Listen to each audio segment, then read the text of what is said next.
Bonjour mes bien-aimés, je suis très heureux d'être avec vous ce matin. Ce matin est un jour spécial puisque nous célébrons Pâques. Pâques est la révélation de la résurrection de Jésus-Christ, notre Seigneur et Sauveur. Cette révélation, beaucoup d'entre nous le savons, elle touche notre intelligence, notre entendement, mais ce qui est important, c'est que cette révélation puisse impacter tout ce qui pourrait nous ébranler dans la vie. Il est important que cette résurrection ait un impact, comme elle a eu un impact dans la vie des apôtres, et nous allons voir ensemble ce que cette révélation a pu bouleverser toute la vie de ceux qui nous ont précédés et nous a apporté les Écritures.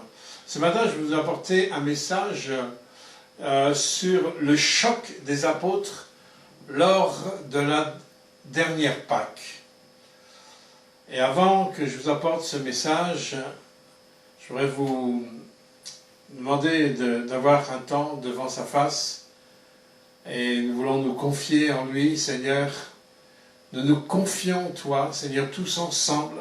Seigneur, nous voulons vraiment tourner nos yeux et nos regards vers toi, en te demandant que la parole, Seigneur, puisse avoir un impact dans notre cœur, que ce ne soit pas une multiplication de connaissances, mais que ce soit vraiment nos cœurs qui soient percutés, Seigneur, par ta parole, dans la puissance du nom de Jésus-Christ. Amen. Peut-être pour gagner du temps, je vais vous donner les textes, peut-être pas les lire, pour gagner du temps au niveau de l'enregistrement. Je vais vous parler sur ce qui s'est passé un petit peu après de la résurrection de Jésus, où la rencontre de Jésus avec les disciples d'Emmaüs.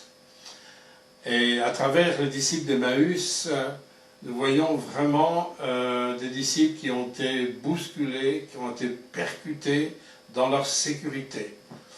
Alors vous avez ça dans Luc, Évangile de Luc, chapitre 24, à partir du verset 13 jusqu'au verset 39, où vous avez vraiment tout un passage important et que je vous demanderai de lire à part pour que vous puissiez savoir exactement sur quelle base je parle. Tout d'abord, j'aimerais soulever que les apôtres ont passé 3 ans et demi dans un ministère, dans une formation, quelque part, à la fois bousculée, parce que Jésus bousculait toutes choses, les valeurs, la religion, bousculait les entendements, bousculait les logiques, bousculait beaucoup de choses, mais ils étaient auprès de Jésus comme une sécurité, c'était une sécurité d'emploi quelque part pour eux. Ils avaient la révélation que Jésus était vraiment le Messie, qu'il était Dieu lui-même. Ils étaient confortablement à côté de Jésus tous les jours, le voyant faire les miracles, guérir les malades, relever les paralytiques, purifier les lépreux, ressusciter des morts, ouvrir les yeux des aveugles. Ils étaient à ses côtés lorsqu'il enseignait les foules, lorsqu'il y a eu la multiplication des pains et des poissons, lorsqu'il y a eu aussi cette pêche miraculeuse plusieurs fois qu'ils ont vécu, lorsque Jésus a ordonné à la tempête de s'arrêter, lorsque Jésus a marché sur les eaux, Pierre aussi. Quelque part, il s'est installé pendant 3 ans et demi un confort et une routine bien agréable d'être avec celui qui est le maître sur tout l'univers, le maître sur les circonstances, le maître sur les lois même matérielles. C'était pas mal de suivre Jésus. Il savait que Jésus était celui qui devait venir. C'est l'apôtre Pierre qui dit, oui, tu es celui qui devait venir, tu es le Fils de Dieu. Alors pour les apôtres, c'était bien rodé, leur quotidien était bien rodé, mais jusqu'au jour où cette routine, le Seigneur l'a arrêtée par l'évolution du plan de Dieu qui devait absolument se faire. Vous savez, Dieu n'est pas statique et il n'a jamais voulu placer les gens dans une religion statique.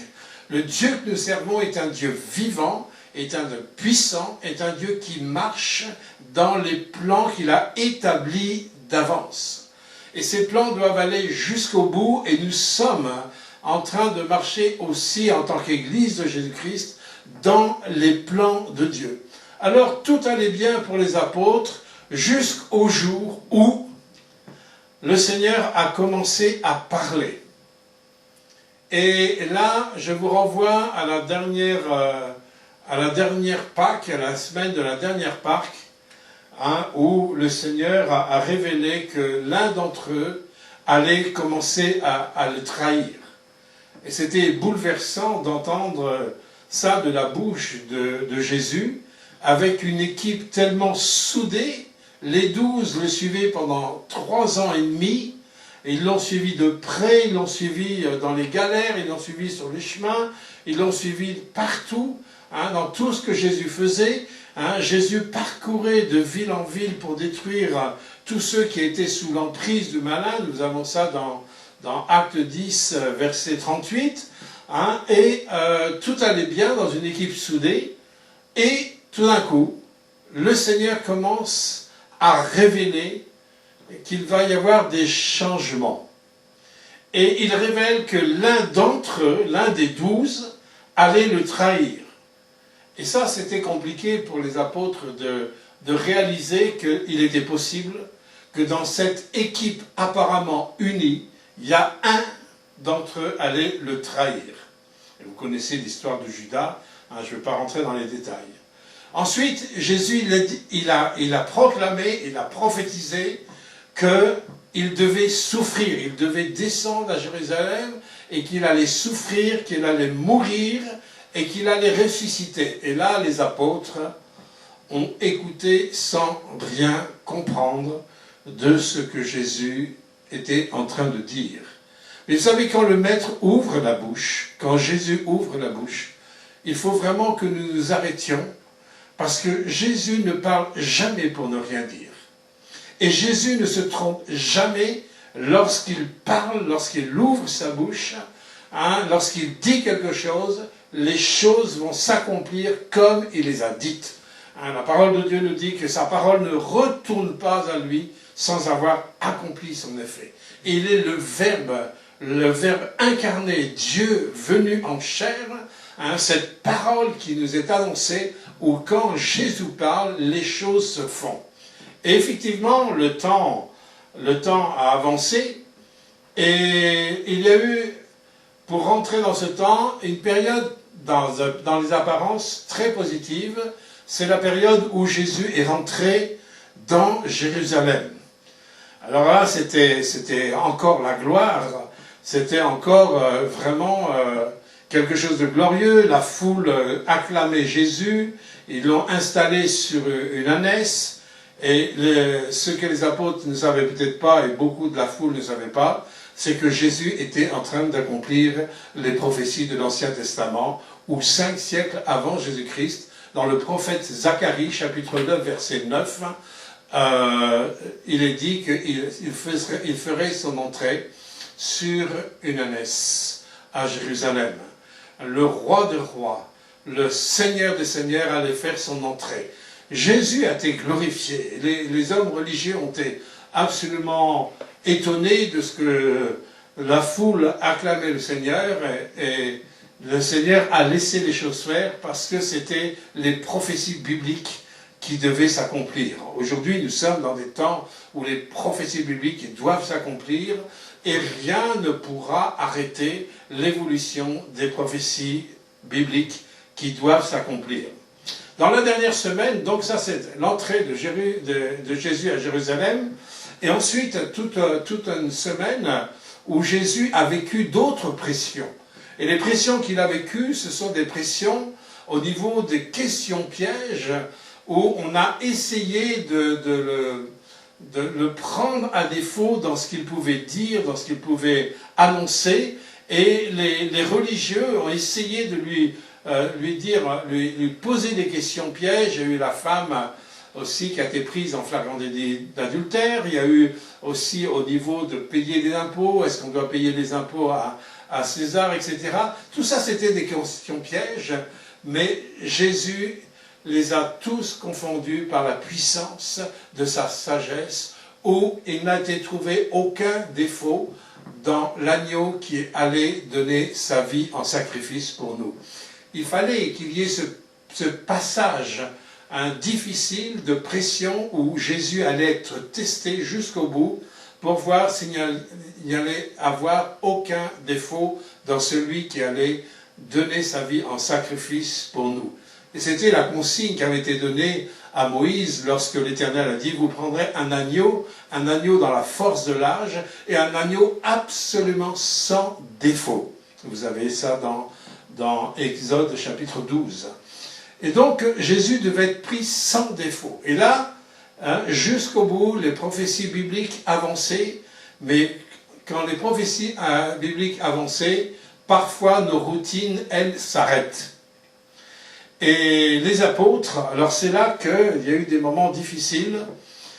Les apôtres ont vécu, eux, ce temps un peu compliqué. Lorsque le Seigneur avait besoin d'eux dans un soutien de prière, Jésus a été à Gethsémane, il leur a demandé de les porter dans la prière, de rester là, de les porter dans la prière. Mais 3 fois de suite, les apôtres n'ont pas pu être présents avec Jésus. Jésus est resté seul face à ce destin divin, face à la volonté du Père, face à ce combat terrible qui était d'entrer vraiment dans le cœur même de notre propre rédemption. Il fallait que Jésus, pleinement homme, puisse plier absolument à 100% devant la volonté du Père. Et cela a été un combat terrible pour Jésus. Ça a été un combat très difficile. Et les apôtres, eux, pendant ce combat, ils dormaient. Quand Jésus a institué aussi la Sainte Seine, il a parlé aussi, il a annoncé sa mort. Et là aussi, les apôtres n'ont pas pu percevoir tout ce que cela pouvait engendrer. Et il a fallu tous ces événements où, au moment de l'accomplissement de l'arrestation de Jésus, où Judas, en tête, avec les soldats, sont venus arrêter Jésus. Et là, les apôtres ont été devant l'évidence qu'à partir de ce moment-là, rien n'était comme avant. Et rien ne sera comme avant. Et nous sommes pendant cette période de confinement, cette période où on avait tous nos routines, des routines parfois positives, constructives, d'autres un peu moins, et d'autres complètement inutiles. Mais nous étions dans notre sécurité, dans nos conforts, dans tout ce qu'on avait mis en place, même pour servir Dieu. Mais tous, sur toute la surface de la terre, nous sommes arrêtés dans nos routines. Nous sommes arrêtés dans ce qui a été familier, dans ce qui a été dans des habitudes. Nous sommes arrêtés et nous sommes comme déboussolés, et nous sommes comme ces apôtres où nous ne savons plus comment faire. Mais ce qui est important, c'est que c'est toujours Dieu qui est maître des opérations, quelles que soient les opérations à mener. Notre force, c'est de savoir que c'est lui qui est le maître, il est Dieu. Et comme il est dit dans le psaume 46, « Arrêtez et sachez que je suis Dieu ». Et là, les apôtres, et pourtant, ils étaient dans des bonnes routines avec Jésus, ils accomplissaient des choses importantes, ils accomplissaient l'œuvre de Dieu, mais là, cette sécurité qu'ils avaient auprès de lui, tout s'écroulait.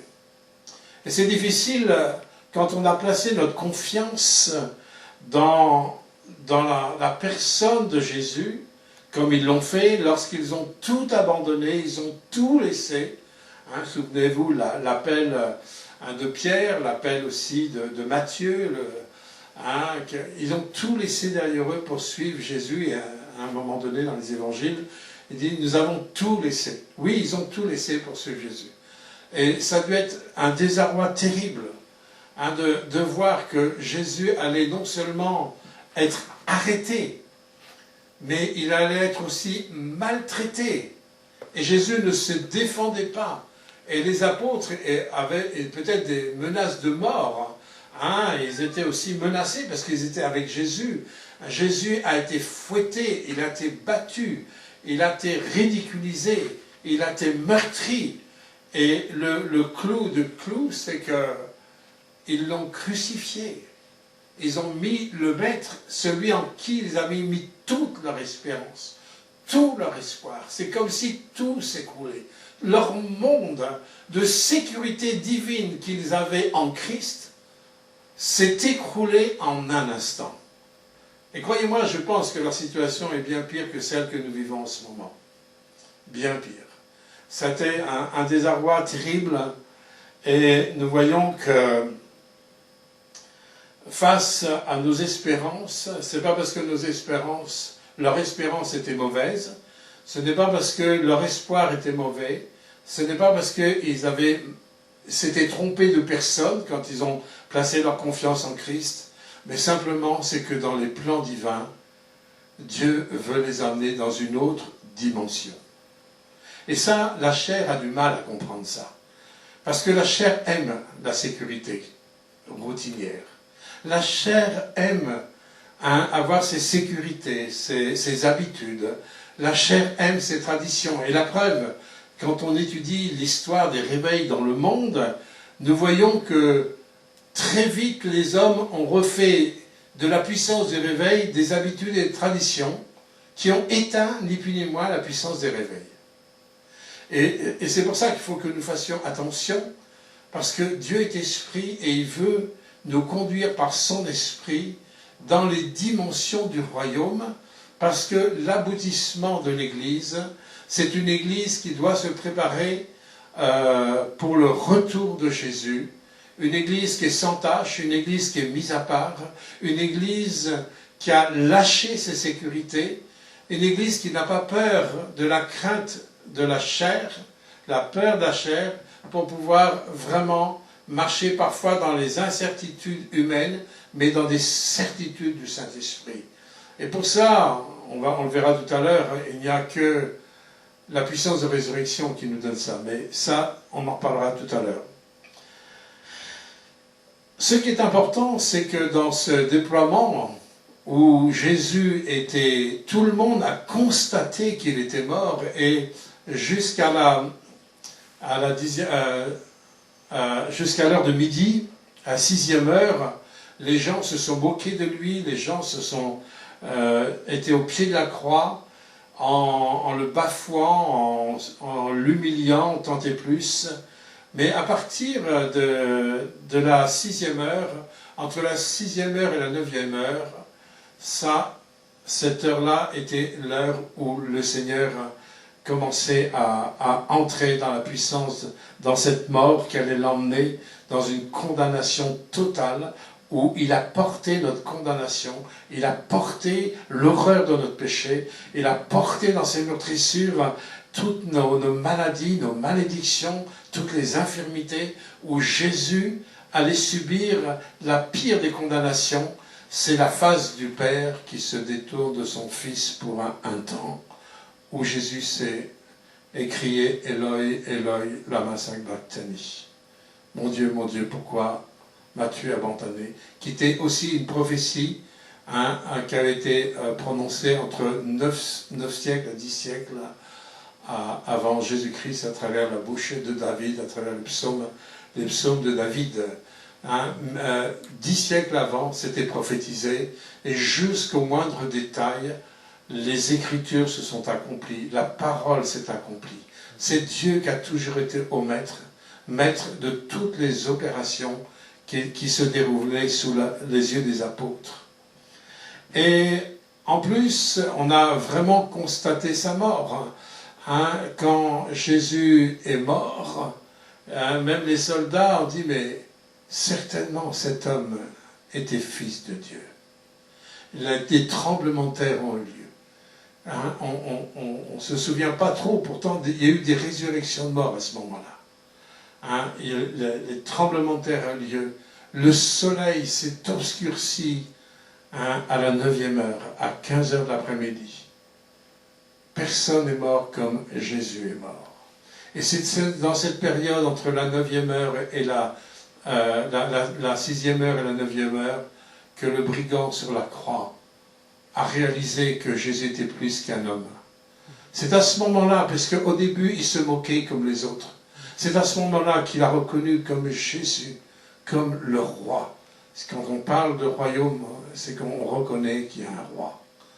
Et c'est à ce moment-là que, hein, la première personne qui est rentrée dans le paradis, c'est celui qui était aux côtés de Jésus dans cette mort terrible qu'est la crucifixion.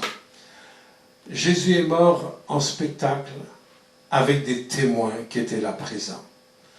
Quand Simon de Cyrène, Joseph d'Arimathée a demandé le corps de Jésus, c'était vraiment un corps mort. Et pour s'en assurer, avant de le descendre sur la croix, même un soldat a percé son côté, qui était encore une prophétie 5 siècles avant Jésus-Christ, dans le prophète Zacharie, où il est dit « Ils reconnaîtront celui qu'ils ont percé ». Jésus a été percé. Vous voyez, tous les détails prophétiques qui ont été donnés des siècles et des siècles et des siècles avant, tous les détails étaient sous le contrôle du Père. C'est Dieu qui contrôle tous les détails des situations qui arrivent, même si c'est des œuvres diaboliques, sataniques, destructrices. C'est Dieu qui a le contrôle, parce qu'en finalité, il sait tout le positif qu'il va pouvoir retirer de ces situations. Jésus percé, donc Jésus a été pris, absolument mort, on l'a mis dans un seul, on l'a mis dans un tombeau, on a roulé la pierre. Les femmes ont suivi, en fin de compte, pour savoir dans quel tombeau il allait être mis, parce qu'elles avaient prévu de pouvoir venir embaumer le corps du Seigneur après le sabbat. Donc ils avaient bien repéré l'endroit où Jésus allait déposer mort. Sa mort était incontestable. C'est là que certains ont entendu parler que des femmes, le lendemain du sabbat, ont parlé de la résurrection de Jésus. Et c'est là que nous arrivons dans notre texte des disciples d'Emmaüs. Et avec ces disciples d'Emmaüs, ça a été terrible parce qu'ils étaient devant une évidence d'échec. Pour eux, c'était un échec. Pour eux, c'était 3 ans et demi d'espérance puissante qui était dans leur cœur, qui aboutit à un échec parce qu'ils n'avaient pas le contrôle des opérations, parce qu'ils ne comprenaient pas la situation, parce qu'ils n'avaient pas vraiment reçu ce que disaient depuis le départ les Écritures, que même ce que Jésus avait dit au niveau de sa mort, sa résurrection, ça restait simplement au niveau intellectuel, parce que lorsqu'ils étaient devant l'évidence de la mort de Christ, tout le monde, les disciples sont tombés dans un profond désespoir. Et nous voyons dans ce passage avec Luc 24, sur le chemin d'Emmaüs, peut-être je vais quand même vous le lire, parce que c'est un passage tellement fort, je vais quand même vous le lire. Je pense qu'on a un petit peu de temps. C'est à partir du verset 13, il dit « Et voici ce même jour, 2 disciples allaient à un village nommé Emmaüs, éloigné de Jérusalem de 60 stades, et ils s'entretenaient de tout ce qui s'était passé. » Vous savez, d'aller de Jérusalem à Emmaüs, c'était un chemin qui était rocailleux, un chemin difficile.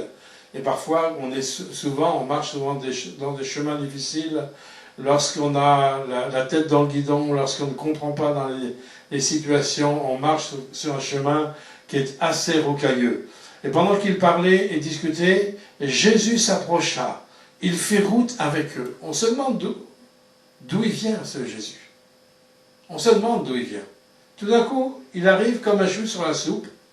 Hein, les disciples sont en train de marcher, hein, la tête basse, ils sont souffrants. Et tout d'un coup, Jésus arrive. Vous savez, des fois, nous sommes dans nos souffrances, dans nos douleurs, on le marche et on ne se rend même pas compte que Jésus est à côté de nous. Jésus est pourtant là. Ils sont dans le désarroi, ils sont dans un échec terrible. Ils sont vraiment dans un choc émotionnel, un choc spirituel, une détresse. Parce que tous les ennemis qui ont crucifié Jésus, bon, ils pouvaient se dire, mais peut-être que les prochains, c'est nous qui allons être crucifiés. Ils étaient vraiment dans la difficulté. Hein?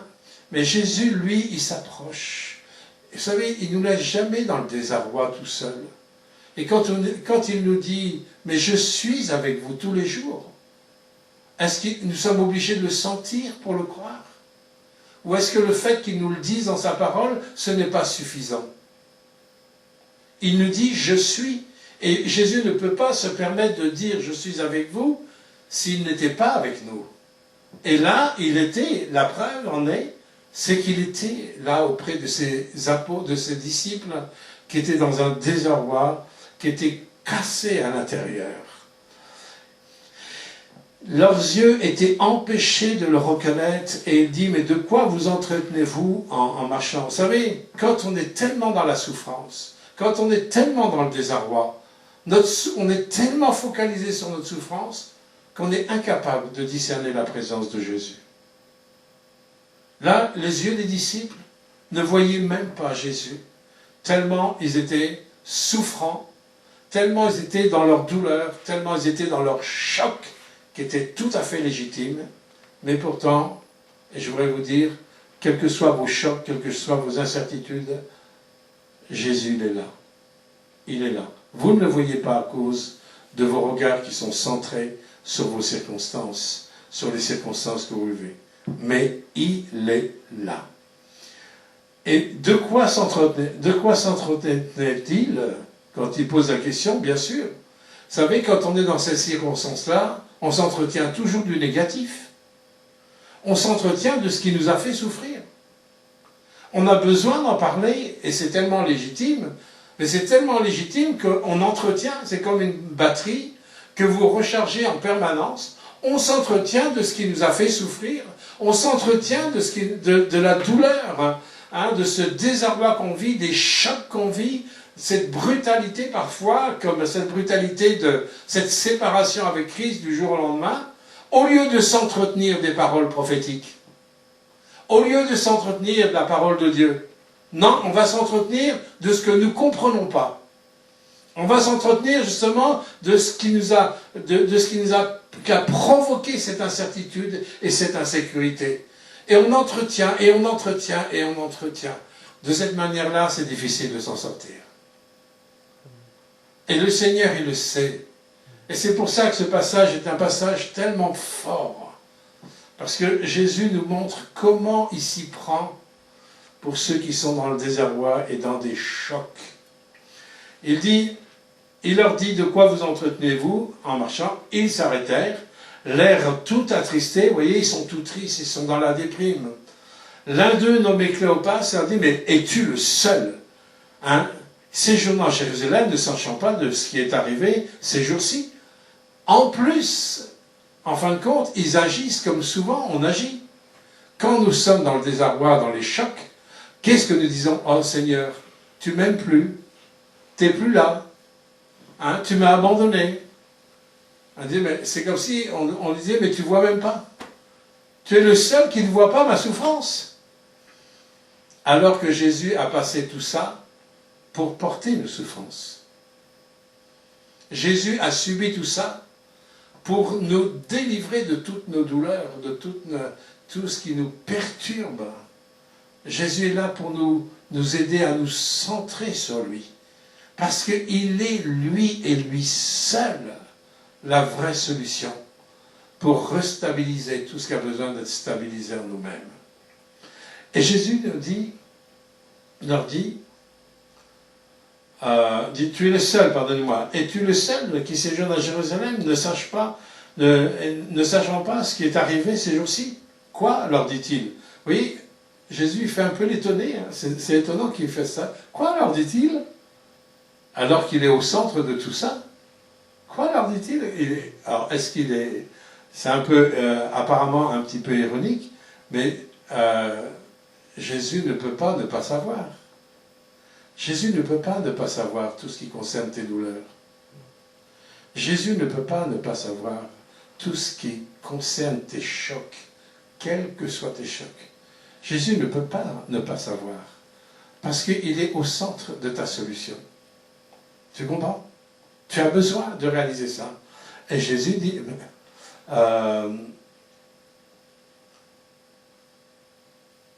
j'ai perdu le fil. 19. Ouais. Il leur dit, mais ce qui est arrivé au sujet de Jésus de Nazareth, qui était un prophète puissant en œuvre et en parole devant Dieu, devant tout le peuple, et comment les principaux sacrificateurs et nos magistrats l'ont livré pour le faire condamner à mort et le crucifier. Écoutez leur espérance déçue. Nous espérions que ce serait lui qui délivrerait Israël. Voyez, c'est tout ce qui s'écroule dans la vie de ces hommes. Toute cette espérance, il faut savoir qu'ils étaient sous l'occupation romaine, pour ceux qui ont connu la dernière guerre, qui ont connu de 40 à 45, 44, 45, l'occupation allemande, ça doit résonner. Hein, de vivre sous l'occupation, c'est pas évident. Ils étaient sous l'occupation romaine. Hein, il y avait des abus d'autorité, il y avait des impôts à payer, il y avait des violences, etc., etc. Vous voyez, toute leur espérance. Tout d'un coup, nous avions tellement espéré qu'ils nous délivrent. Vous voyez, leur vue qui était tellement étriquée. Ils pensaient que Jésus allait que les sauver de tout ça. Mais il y a d'autres colonisations dans nos cœurs, qui est bien pire qu'une colonisation d'un pays. C'est la colonisation du péché dans nos vies. La colonisation du péché dans nos vies, c'est ça que Jésus visait. La grande délivrance dont l'Éternel parle, c'était bien plus qu'une libération simplement au niveau d'une nation. C'était une libération au niveau des nations. Dieu, l'Éternel, n'a-t-il pas promis à Abraham qu'il bénirait toutes les nations? Et il les bénit comment? À travers la personne de Jésus-Christ. Et la délivrance allait bien au-delà qu'une délivrance extérieure. Mais Dieu visait une délivrance intérieure de l'être. Ils avaient tellement espéré. Et vous voyez, ils avaient une certaine foi, mais purement intellectuelle, purement charnelle. Hein, mais voici, hein, le 3e jour que ces choses se sont passées, il est vrai que quelques femmes d'entre nous ont été étonnées, hein, s'étant rendues de grand matin au sépulcre et n'ayant pas trouvé son corps, et elles sont venues dire que les anges leur apparurent et ont annoncé qu'il était vivant. Je m'arrête quelques minutes là. Écoutez, les premiers qui ont annoncé la résurrection, les premiers qui ont annoncé la résurrection, ce ne sont pas les femmes. L'annonce de la résurrection ne départ pas de l'humain, mais ce sont les anges, les premiers qui ont annoncé la résurrection. C'est un message qui vient du trône de Dieu, puisque les anges, ce sont les messagers, hein, de la volonté de Dieu, de la pensée de Dieu, du plan de Dieu, hein, de l'impact de Dieu dans les humains. Voilà, ce sont les anges qui disent aux femmes, hein, qu'il est vivant. La base de la résurrection, la révélation de la résurrection, vient d'abord des anges et pas des femmes. Beaucoup de personnes disent que ce sont les femmes les premières qui ont annoncé. Non, oui, sur le plan humain, mais la source de la révélation, elle vient du divin, elle vient d'en haut à travers les anges. Et ça, c'est quelque chose d'important. Il est important que la révélation de la résurrection de Jésus pour ta vie, nous sommes le matin de Pâques, il est important de voir quelle est la révélation que tu as reçue de la résurrection de Jésus. Est-ce que c'est simplement un enseignement traditionnel que tu as écouté dans l'église? On t'a dit à Pâques on fête la résurrection de Jésus et c'est une très belle histoire qu'on peut raconter aux enfants. Est-ce que la résurrection de Jésus s'arrête là? Ou est-ce que tu as reçu par le divin, par le doigt de Dieu, la puissance de la révélation que Jésus est vraiment ressuscité? Écoutez, mes bien-aimés, ça, c'est fondamental. Parce que c'est le cœur même de toute la solution de nos problèmes. Dans l'Ancien Testament, nous avons l'histoire de David qui combat Goliath. Un jeune homme de 17 ans à peu près qui va combattre un soldat qui fait plus de 3 mètres de haut, qui est armé jusqu'aux dents. Et lui, le jeune David qui vient simplement abattre ce géant avec une pierre. Une seule pierre, il abat le géant. Nous avons aussi dans le livre de Daniel, la vision de Daniel avec la statue, une grande statue qui nous parle de plusieurs empires, et on voit aussi une pierre qui roulait et qui abat la statue. Une pierre. Nous avons aussi cette pierre qui sert d'oreiller à Jacob dans le livre de la Genèse, où quand Jacob pose sa tête sur la pierre, il vient en relation avec le divin. La pierre dans la parole de Dieu, c'est Jésus. Quand les femmes sont arrivées au tombeau, la pierre était roulée. Et c'est lui qui est vraiment la pierre angulaire, qui est Jésus. C'est lui qui est sorti vivant du tombeau. Il est celui qui abat nos Goliaths. Il est celui qui abat tout ce qui peut nous effrayer, comme cette statue dans le livre de Daniel, en relation avec la fin des temps et tout ça.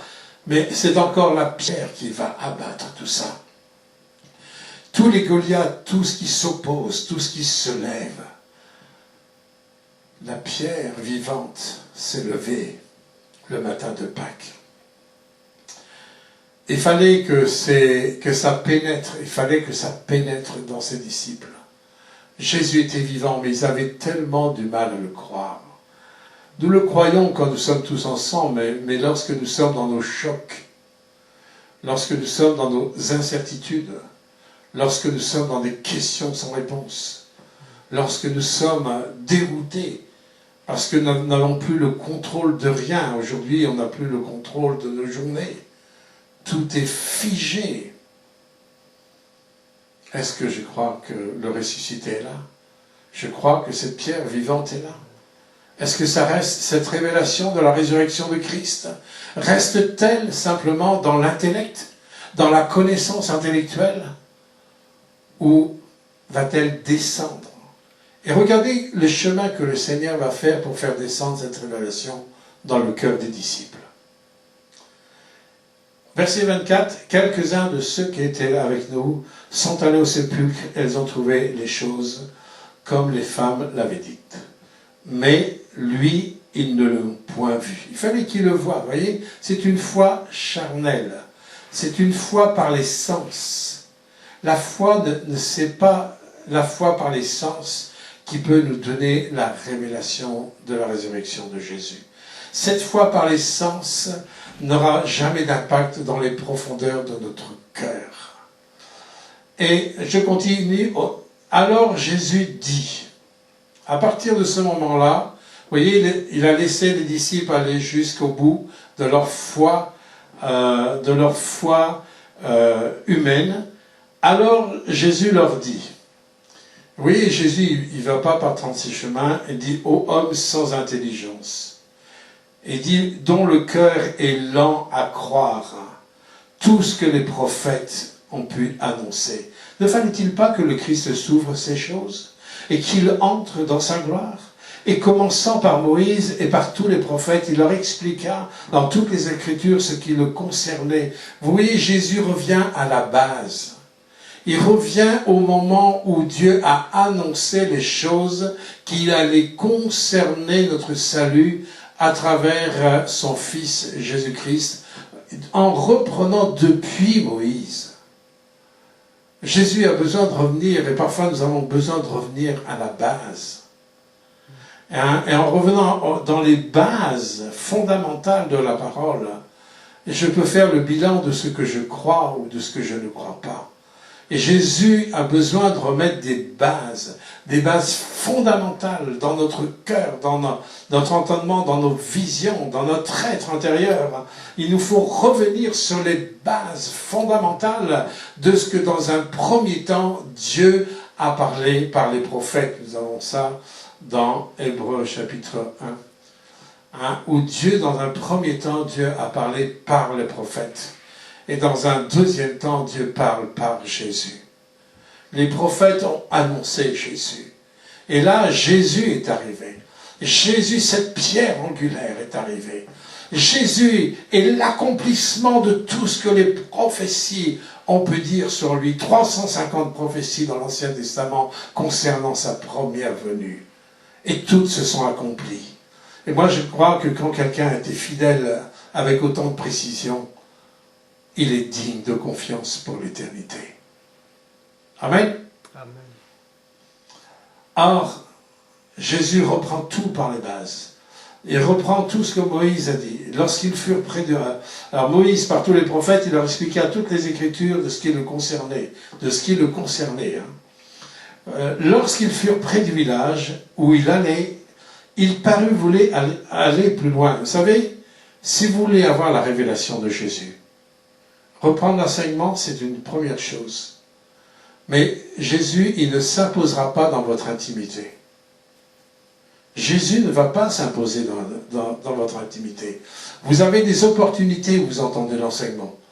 Vous avez des opportunités où la parole de Dieu vous est expliquée, vous est enseignée.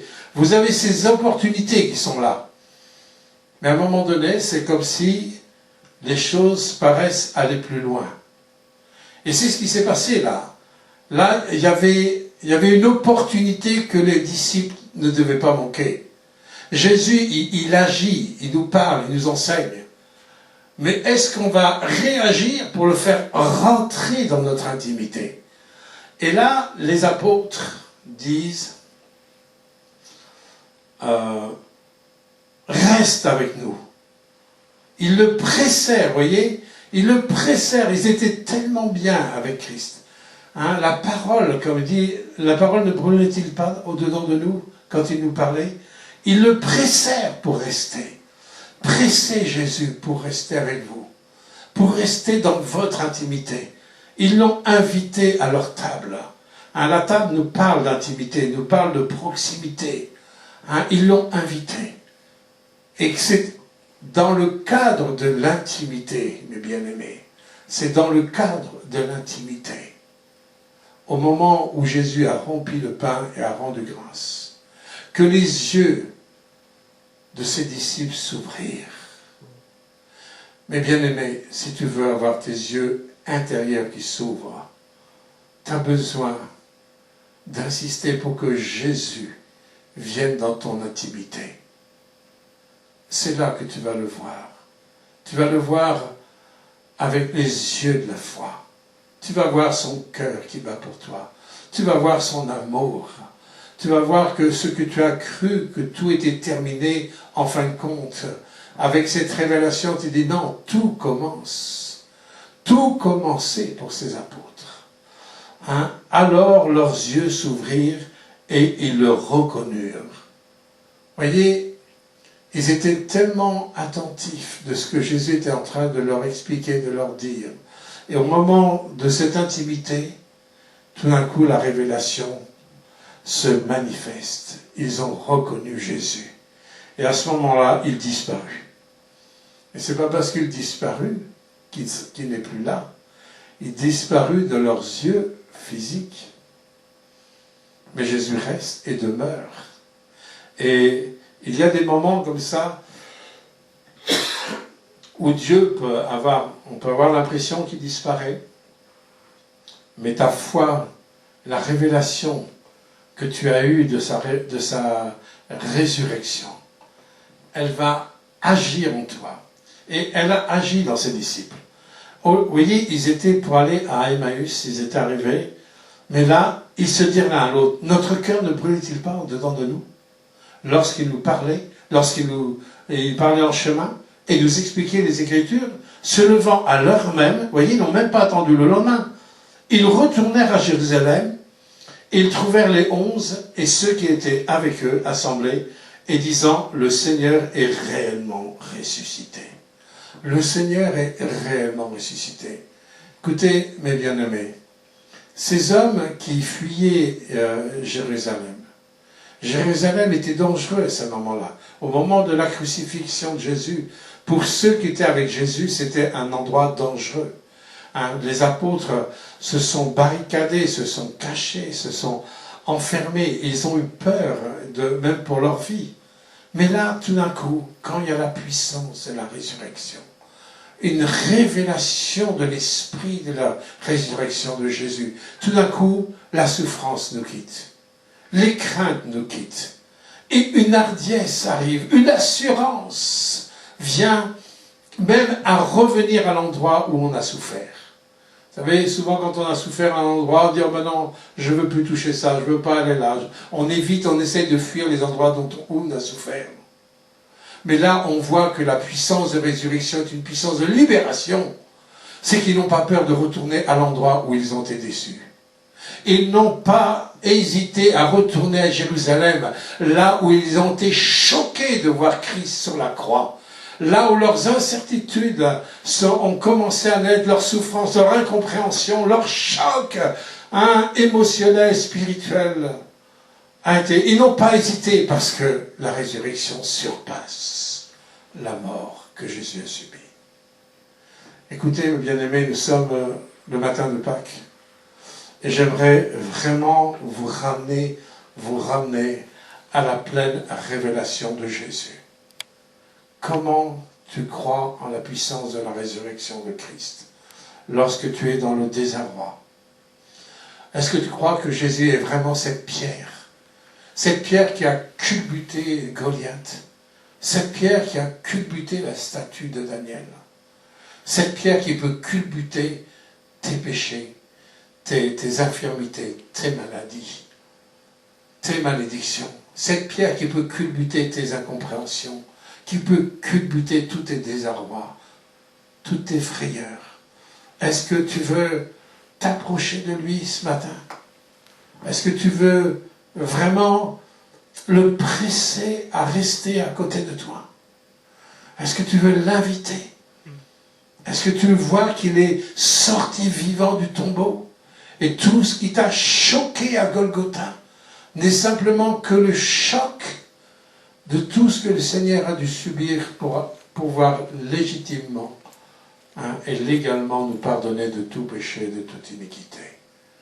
Vous savez, c'est ce qui a donné la force de l'Église, où tous les apôtres, tous ont annoncé la résurrection de Jésus.